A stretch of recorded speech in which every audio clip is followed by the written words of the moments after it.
سلام الله عليكم ورحمة الله تعالى وبركاته. مرحبا بكم.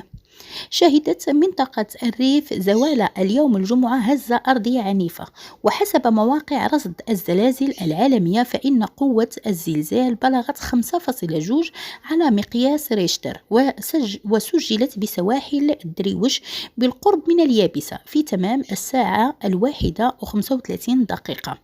الهزة العنيفة التي وصل صداها إلى أقاليم ناظور والدريوش والحسيمة وتازة أربكت المصلين الذين توجهوا إلى المساجد لأداء صلاة الجمعة، وأقدم عدد من المصلين في المساجد دريوش على الفرار بعد الهزة الأرضية العنيفة التي هزت أركان المساجد التي كانوا يتواجدون بداخلها، وذلك خلال خطبة الجمعة قبل دقائق فقط من أداء الصلاة.